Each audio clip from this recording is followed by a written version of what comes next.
हम न्यायपालिका एवं कर्मफल सिद्धांत इस विषय पर अधिवक्ता वीरेंद्र इचलकरंजीकर जी हमारा मार्गदर्शन करेंगे। हम उनका परिचय जानकर लेते हैं। अधिवक्ता श्री वीरेंद्र इचलकरंजीकर जी हिंदू विधिज्ञ परिषद के अध्यक्ष हैं। महाराष्ट्र के शासन अधिकृत विभिन्न मंदिरों में चल रहे भ्रष्टाचार को आपने सूचना अधिकार द्वारा उजागर किया है। डॉक्टर नरेंद्र दाभोलकर एवं कॉमरेड गोविंद पानसारे आदि प्रकरणों में फंसाए गए हिंदुत्ववादियों का वकील पत्र भी आपने लिया है। विभिन्न चैनलों पर आप हिंदुत्व का प्रभावी पक्ष रखते हैं। मैं आपसे अनुरोध करता हूं कि आप हमें न्यायपालिका एवं कर्मफल सिद्धांत इस विषय पर मार्गदर्शन करें।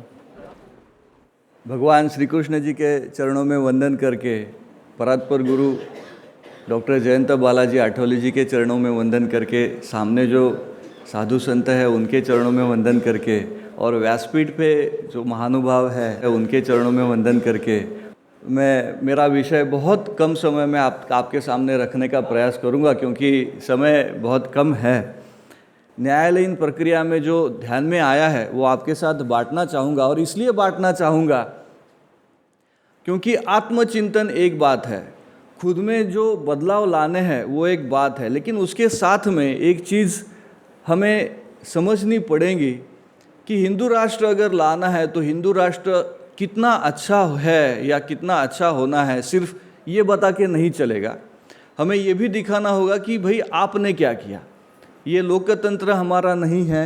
अगर कहीं पे ये चर्चा में कहना पड़ेगा तो कहना पड़ेगा, ये हमारे ऊपर जैसे बलपूर्वक थोपा गया ये कहना पड़ेगा, और फिर ये पूछना पड़ेगा कि भाई यहाँ पे मुसलमान रहे, उन्होंने उनकी शरिया के अनुसार राज्य के आज वैश्विक स्तर पर कई सारे देश ऐसे हैं, कम्युनिस्टों के हिसाब से कई सारे देश वैसे हैं जहाँ पे कम्युनिज्म था,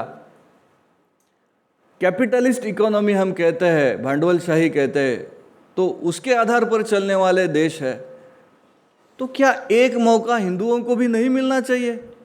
और ये तीनों मॉडल हर जगह पे फेल हो गए, ये भी तो हम देख रहे हैं, तो एक मौका तो दीजिए, ये तो बात हम कह सकते हैं। अब दूसरी बात इसमें आती है, ये आप अगर ऐसे सवाल पूछते तो सामने वाला शायद उसके पास जवाब नहीं होगा। दूसरा, संविधान की बात आती है तो हमें बताया जाता है कि इस संविधान से हमें जाना है। तो मैं ये मानता हूँ कि जो लोग, जनता है, वो तो पागल नहीं है, वो तो मूर्ख नहीं है। जनता अपने हिसाब से, अपने अनुभव से, अपने कुछ विचार अपने अपने में सर्कुलेट करती है। शायद वो शासन के पास जाता है या नहीं जाता है। तो महाराष्ट्र में एक कहावत है, ये कहावत है जनता की विजडम से आती है। तो महाराष्ट्र की कहावत है, कानून गधा होता है, कायदा गाढव असतो। तो हिंदी में शायद ऐसी कहावत है कि कानून अंधा होता है। शायद ऐसी कहावतें आपकी भाषा में भी या ऐसे होंगी, मैं ये दो उदाहरण के स्तर पे ले रहा हूँ। तो लोग ये कहते हैं कि कानून गधा होता है या कानून अंधा होता है, और सरकार ये कहती है या शासन यंत्रणा ये कहती है कि रूल ऑफ लॉ है, कानून का शासन है। तो ये दोनों सिर्फ आप जोड़िए और देखिए क्या मतलब आता है। या तो अंधों का शासन है या तो गधों का शासन है, यही आता है ना। तो पूछिए लोगों को कि भाई ये आप ही की तो बात है, ये भी आपका है, ये भी आपका है, तो आप बताइए सही है या नहीं है। तो लोग बोलेंगे हाँ सही तो है। तो ऑप्शन तो ढूंढना है। हमें हर दफ़े जस्टिफाई करने की आवश्यकता नहीं है, हमें सवाल पूछने चाहिए, हमें सवाल पूछने की आदत लगानी चाहिए। अब तीसरी बात, ये कहते हैं, फिर संविधान की बात आती है, फिर ये कहते हैं कि डॉक्टर अंबेडकर जी ने संविधान लिखा और फिर ये इतना महान है कि फिर पूरे शायद मंगल पर भी नहीं है, चंद्र पर भी नहीं है, गुरु पे भी नहीं है, ऐसा संविधान है। ठीक है, हो सकता है। सादा सीधा सवाल है, भगवत गीता कितने हजार सालों पहले आई हम जानते नहीं, वेद कितने हजार साल पहले हम जानते नहीं। हम ये तो जानते कि भाई हमने ये संविधान कब स्वीकारा, बराबर है। तो सिर्फ उनको पूछिए कि भाई तब से यहाँ तक 1949 1950 से आज तक संविधान में कितने अमेंडमेंट्स आए। 105 तो अमेंडमेंट्स अभी तक आ गए, और 105 अमेंडमेंट्स, ये तो एक अमेंडमेंट, एक कानून आता है तो उसके अंदर कुछ चेंजेस होते हैं, बदलाव होते हैं। तो 105 या इसका अर्थ ये नहीं कि सिर्फ 105, इसका मतलब 150, 200, 250 ऐसा मतलब उसका है। तो गिने चुने सालों में ये संविधान हमें इतनी दफ़े बदलना पड़ता है, तो क्या अंबेडकर की संविधान सही थी या बदली हुई संविधान सही है, इसके ऊपर भी तो चर्चा हो। तो कांग्रेस ने कितनी दफ़े बदली, तो कांग्रेस ने जो किया वो सही किया या अंबेडकर जी ने तब बनाया, जो हम कहते हैं founder four fathers of the constitution, constitution assembly में इसकी चर्चा हुई, ये हुआ वो हुआ, क्या वो विद्वान थे या ये विद्वान थे? आप पहले ये तय करके हमें बताइए, आगे की चर्चा बाद में करते। क्या ये सवाल हम नहीं पूछ सकते? अब अगला सवाल आता है, कल परसों यहाँ पे वो सेक्युलर शब्द की चर्चा आई या सोशलिस्ट शब्द की चर्चा आई, तो ये कब संविधान या उस प्रियम्बल में डाला गया? 42nd अमेंडमेंट्स हम सब जानते हैं, वो इमरजेंसी के दरमियान की बात है। तो अब ये भी तो बात है, आप गूगल कीजिए, आपको मिलेगा कि सेक्युलर शब्द या सोशलिस्ट शब्द संविधान में न आए, ऐसे मत जवाहरलाल नेहरू जी का था और अंबेडकर जी का था। तो सादा अगला सवाल यह आता है कि जिन इंदिरा गांधी ने ये किया, तो उनके पापा जी को अच्छी जानकारी, ज़्यादा नेतृत्व था उनके पास या इनको था? और फिर उसका अगला सवाल आता है कि फिर इंदिरा गांधी जी के पोते को है या हमें है? ये भी तो सवाल पूछने चाहिए। ये ऐसे नहीं चलेगा कि ये बोलेंगे कि कृष्ण भगवान की 16,000 पत्नियां कैसी थी, ये मतलब हम थोड़ा समझ नहीं पाते। यही साम्यवादी इसी तरीके से सवाल पूछते हैं और हम जवाब देने लगते हैं। ये इनका ट्रैप है, समझिए। अगर आपके मित्रों के साथ कहीं पे ऐसे सवाल आपको पूछे जाएंगे तो एक सीधा साधा जवाब उन्हें दे दीजिए कि भाई कृष्ण जी और वो नारियाँ और वो, मैं तो सीधा साधा इंसान हूँ, मैं तो नामजप करता हूँ या स्तोत्र कहता हूँ, उसका तो मुझे लाभ है, वो छोड़ देते। पहले एक बात करते हैं, वो 2-4 हज़ार साल पहले की बात है, पहले हम ये इसके ऊपर चर्चा करते कि ये जो आपका कम्युनिज्म था वो तो अभी पिछली शतक में आया था, रशिया में था, चाइना में था, रशिया ने उसको भेज दिया, नहीं चाहिए बोले, और स्टालिन के और लेनिन के पुतले भी तो वहीं के लोगों ने फोड़ दिए। तो ये कैसे फेल हो गया? पहले उसकी चर्चा करें, बाद में उसके पहले के इतिहास में तो बाद में जाएंगे, पहले इसकी तो चर्चा करें। अब ये सवाल, ये तो मतलब ये सवालों का संवाद शायद और दफ़े होना चाहिए, ऐसे मेरा मानना है। तो ऐसे सवालों के साथ और एक सवाल आता है, एक लॉ कमीशन की रिपोर्ट थी। अब लॉ कमीशन भारत में बहुत महत्वपूर्ण, अभ्यासपूर्ण संस्था मानी जाती है। सुप्रीम कोर्ट के निवृत्त न्यायमूर्ति उसके सदस्य होते हैं। देश में जो न्याय प्रणाली है उसमें सबसे बड़ी अगर पनिशमेंट कौन सी है तो वो फांसी की है। ये तो इसके बारे में तो हम सब हाँ कहेंगे कि भाई फांसी से ज़्यादा, सुप्रीम कोर्ट भी वही कहता है कि अगर फांसी देनी है तो रेयरेस्ट ऑफ रेयर केसेस में।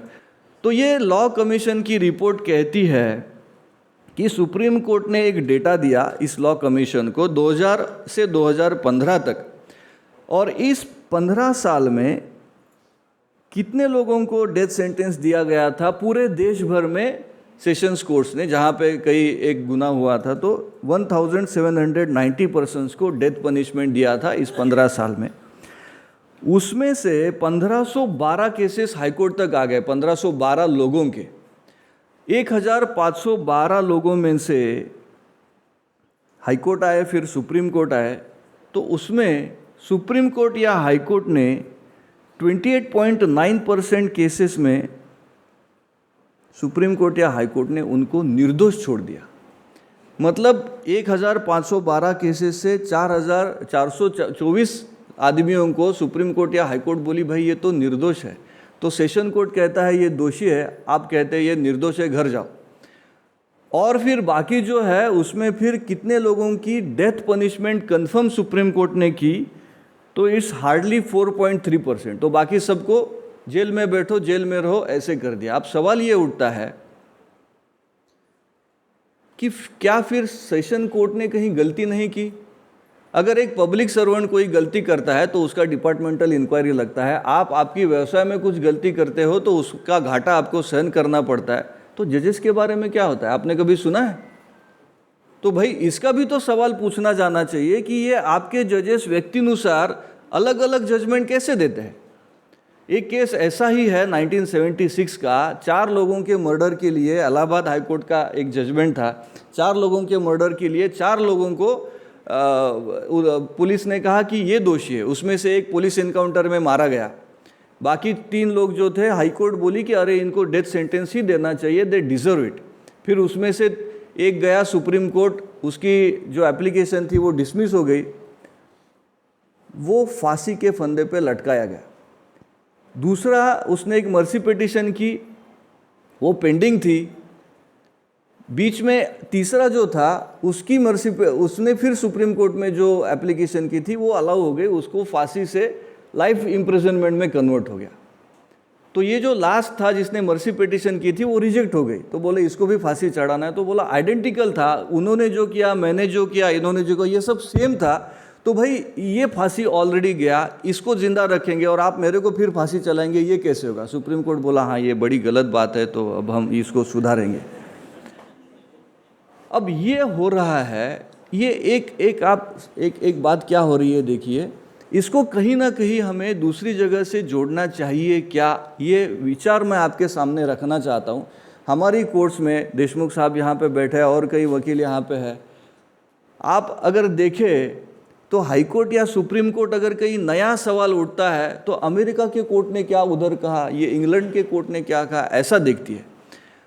हमारे देश के मिट्टी में क्या कल्चर है उसके बारे में नहीं देखती, और ये देखने की ज़रूरत है। अब ये 4 लोगों के बारे में, एक तो एनकाउंटर में गया, एक फांसी के फंदे पे गया, 2 बच गए, लेकिन ऐसी स्थिति में बच गए, तो क्या इनका प्रारब्ध कहीं पे जुड़ा था इस चीज़ से?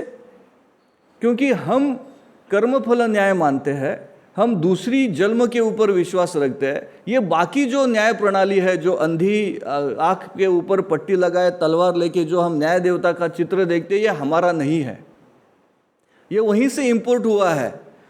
क्योंकि वहाँ पे एक ही टाइम फैसला होना है, एक ही जन्म है, तो उसी से ये पूरी उनकी प्रक्रिया आई है, हमारी प्रक्रिया वो नहीं है।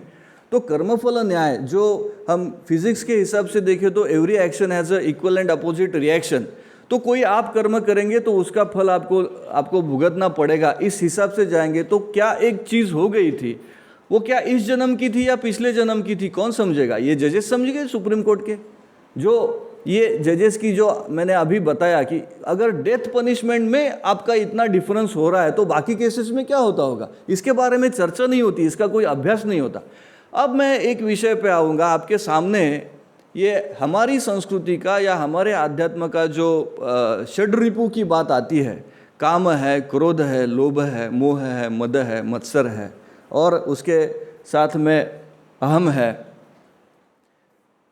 तो क्या एक रेप होता है, उसमें उस व्यक्ति में काम, इस दोष की मात्रा ज़्यादा है, उसके साथ कहीं पे क्रोध है, ये कहीं पे permutation combination along with ego, ऐसा कहीं पे है, क्या इसका अभ्यास नहीं होना चाहिए? तिवारी जी, अगर मैं गलत नहीं हूँ तो ऑफेंसेस, गुनाह की संख्या बढ़ती जा रही है, तो स्पेशल कानून बढ़ते जा रहे हैं, स्पेशल कोर्ट्स बढ़ते जा रहे हैं, नए नए पुलिस के टीम बनाए जा रहे हैं, उनके ऊपर प्रेशर बढ़ रहा है, लेकिन ये जो बेसिक एनालिसिस है इसके ऊपर कोई चर्चा नहीं कर रहा है, कोई बात नहीं कर रहा है। तो मेरा आपसे निवेदन है कि ये भी सवाल कहीं पे पूछे जाए, अगले आने वाले समय में ये भी शायद यहाँ पे भी एक नई नींव हमें रखनी पड़ेगी। इतना ही कह के मेरी वाणी को विराम देता हूँ। धन्यवाद।